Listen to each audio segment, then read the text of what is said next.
É claro que o ciclo trigonométrico não foi pensado para a gente ficar trabalhando só com o primeiro quadrante. Então, nos vídeos anteriores, nós pensamos assim, né? Dada essa reta, ela automaticamente determina um arco que vai daqui deste ponto que a gente chama de origem dos arcos, né? E automaticamente também determina um ângulo alfa. Aí a gente estabeleceu aqui que a partir deste ponto a gente consegue olhar a coordenada x dele e a coordenada y, e nós verificamos que como esse raio aqui é 1, então aqui a gente vai marcar o cosseno do alfa e aqui vai estar o seno do alfa. Então esses é o eixo dos cossenos, esse é o eixo dos cossenos e esse daqui é o eixo dos senos. Mas como dissemos, não dá para ficar só no primeiro quadrante. Então a ideia é a seguinte: se eu pego qualquer uma outra reta, também partindo aqui da origem, enquanto faço isso eu vou tendo variações do ângulo alfa.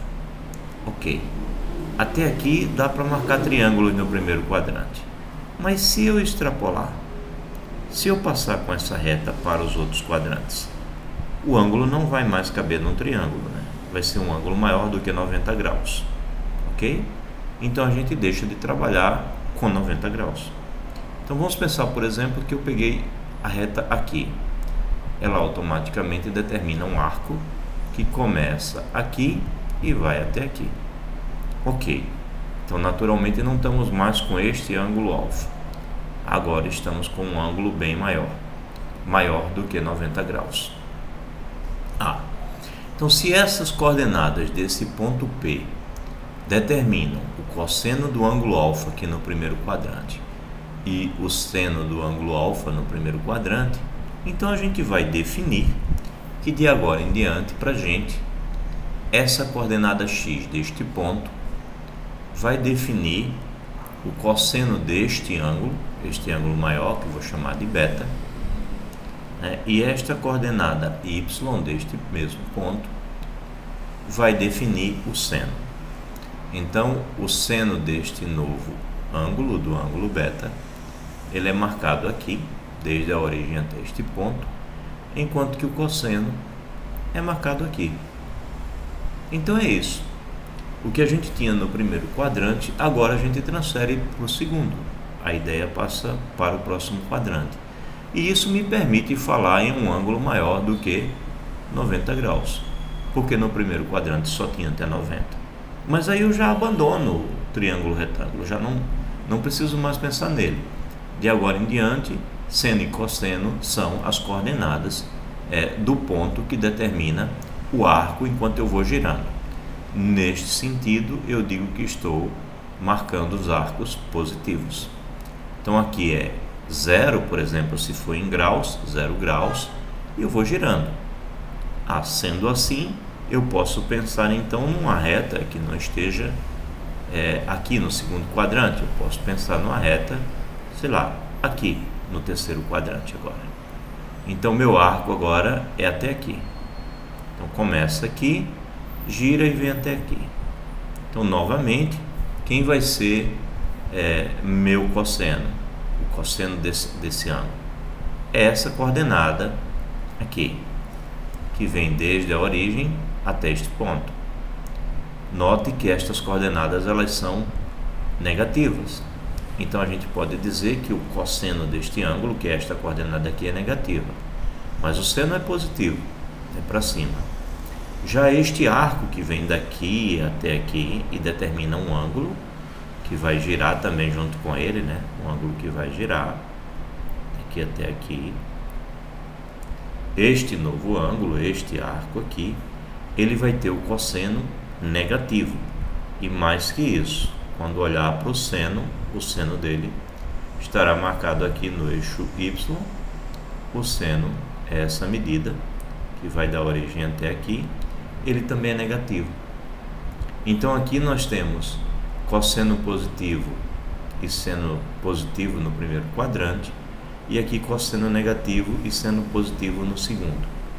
Já no terceiro nós temos seno negativo e o cosseno também negativo.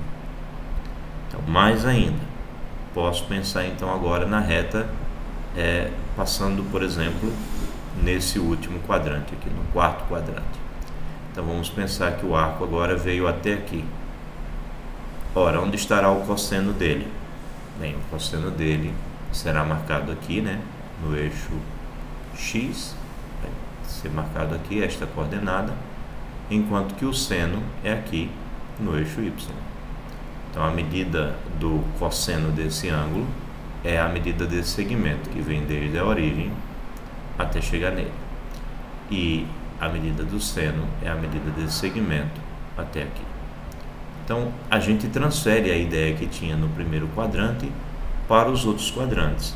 E assim faz sentido falar no seno, no cosseno e na tangente de ângulos maiores do que 90 graus. Tá certo? Ah, falei no seno e no cosseno. Alguém pode dizer, e a tangente? Né? Como posso falar na tangente? Bem, vamos ver. Vamos para mais uma. Vamos pegar um ciclo. E vamos pensar na tangente. Então vamos lá. Onde a gente marca mesmo a tangente?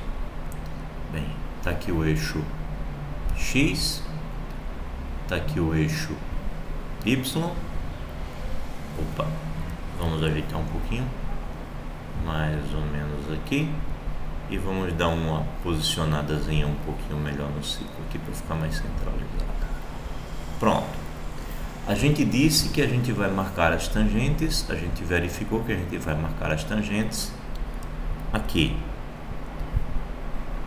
Tangente a este ponto, é uma reta que só toca neste ponto, no ciclo trigonométrico. Ok. Então quando a gente pega um arco que tem sua extremidade aqui neste ponto, neste quadrante, o segundo quadrante, então um arco que veio, girou e parou aqui. A tangente dele vai ser marcada assim. Eu ligo um segmento daqui, passando pela origem e buscando a reta tangente. Então este segmento que vem desde a origem e vai descendo, este segmento vai marcar a tangente deste arco ou deste ângulo, se você assim preferir, que corresponde a este arco.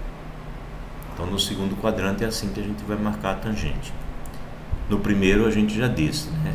Basta pegar uma reta aqui e aí este ponto onde esta reta tocar, ele mede a tangente do arco que está, nesse caso, nesse primeiro quadrante, este ângulo aqui.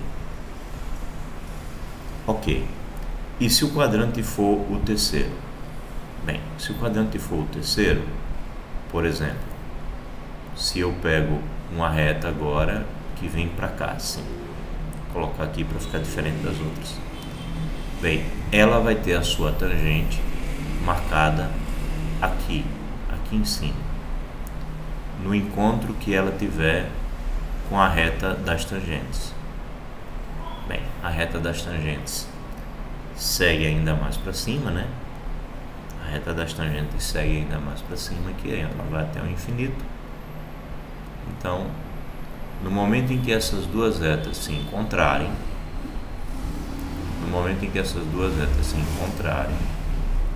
eu terei o segmento que corresponde à tangente deste ângulo determinado por esta reta, sendo que nesse caso nós estamos com a tangente de um ângulo que vem até aqui, né? Até o terceiro quadrante. Então dessa vez o ângulo é tudo isso aqui, vem até aqui o terceiro quadrante. Bem, e se tiver no quarto quadrante? No quarto quadrante é ainda mais simples. Por exemplo, se o segmento tiver aqui, né? Quarto quadrante, este arco que vem até aqui. Então, o segmento correspondente à tangente dele é simplesmente o segmento que vem daqui até encontrar este ponto. E aí, na reta toda da tangente, a gente vai ter marcado os valores correspondentes à tangente do ângulo que a gente busca aqui no ciclo trigonométrico. Vale observar o seguinte: a aqui você tem um cosseno e aqui você tem um seno. E a gente provou que seno dividido por cosseno, seno dividido por cosseno, vai me dar a tangente. Então, os arcos que estiverem no primeiro quadrante terão a sua tangente positiva, porque seno e cosseno são positivos. No segundo quadrante, você tem o seno positivo, mas o cosseno é negativo. Então, seno dividido por cosseno vai dar um número negativo. Então, a tangente é marcada na parte de baixo da reta tangente. Se você está no terceiro quadrante, então você tem ângulos negativos, seno negativo e cosseno negativo. Seno e cosseno, um dividido pelo outro, vai dar negativo por negativo, então vai dar um resultado positivo. Então, você tem a tangente marcada na parte positiva da reta.